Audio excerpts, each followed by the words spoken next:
Ya, seperti itu. Orang kalau terlalu pinter, ya seperti ini. Nggak sabaran. Jadi semua kehidupan ini butuh proses. Saya sampai duduk hari ini butuh proses. 20 tahun lebih saya proses seperti ini. Oh, nih bonangi, jungkel-jungkel. Jungkel-jungkel, Mbak. Itu satu. Yang kedua, jika kamu mengatakan bahwa kami tidak bekerja, itu beda lagi. Tapi cara mereka bekerja saya kurang tahu. Seperti apa dan bagaimana. Yang pertama. Dan yang kedua, uangmu akan dikembalikan oleh pengacara saya. Tapi nggak usah khawatir, kita tuntut balik semua kata-katamu itu. Bahkan terekam semua. Saat saya nanyain kamu umur berapa, kamu langsung ketus ngomong saya 36 tahun.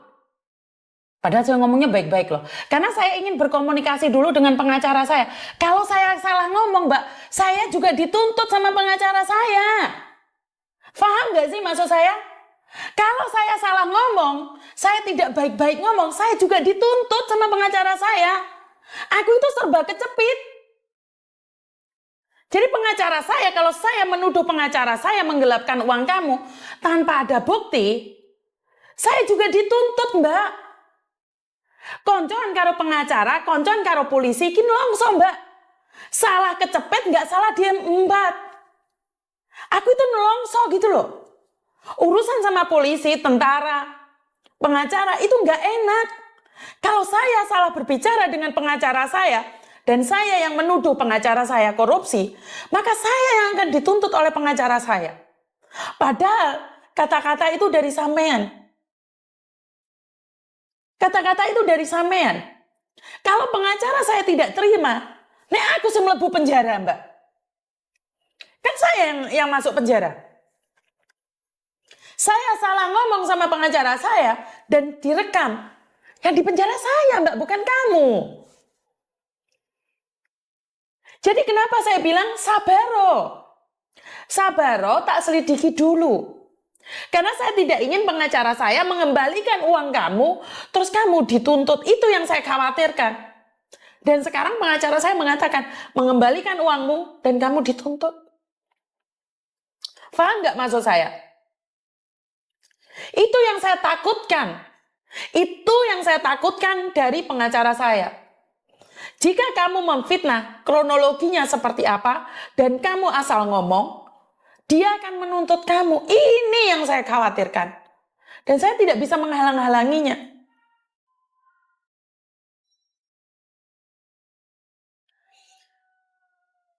Saya sedih banget gitu loh. Kalau saya dimaki-maki karena pekerjaan orang lain. Sedih banget.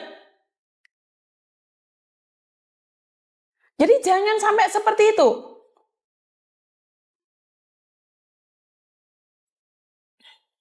Dan pengacara saya bisa cari rumah kamu, cari pacarmu yang kamu kentu-kentu itu sudah didapatkan.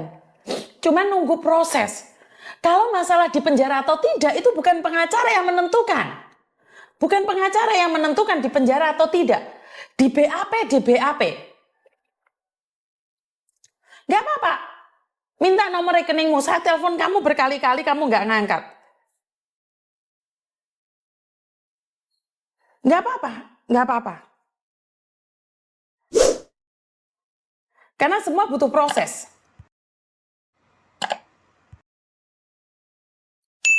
Nomor BNI-nya sudah dikirimkan sama mbaknya. Jadi ini mbaknya sudah minta uang dikembalikan ya. Clear ya. Jadi saya akan infokan sama pengacara saya untuk mengembalikan uangnya.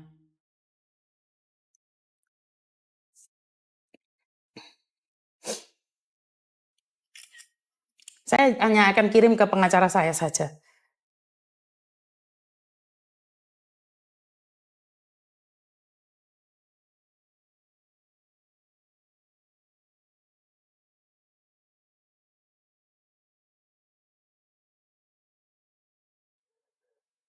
Itu nama aslinya bukan. Itu nama asli dia bukan. Waktu transaksi pertama. Jadi nggak apa-apa.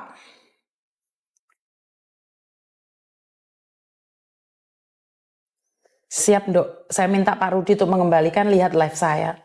Pak Rudi akan mengembalikan uang kamu yang 10 juta. Ya.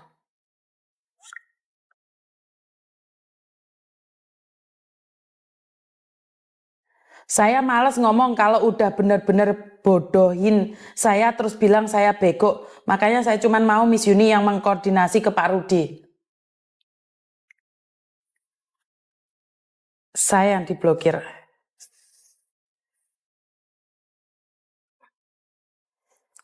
Oke, nggak apa-apa. Dia minta uangnya kembali dan saat sudah ada resitnya kembali, berarti Pak Rudi melakukan itu atas dasar amal dan dia sudah menyatakan itu. Ya udah terserah.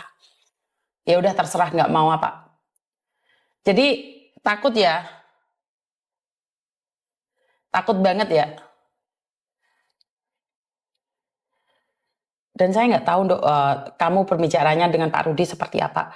Dan ingat, dia adalah pengacara. Saya takutnya kamu dituntut balik. Kenapa saya bilang kamu harus sabar? Tapi kamu nggak sabar, malah kamu menghina saya, pekerjaan saya. Padahal saya bantu adik kamu yang di luar negeri pun saya bantu kamu. Kamu satu pun nggak ada terima kasih sama saya. Dan ya udahlah, nggak apa-apa. I love you pokoknya. Ya udah nggak apa-apa. Selalu salah, Mbak. Saya akan terus-terusan dihujat.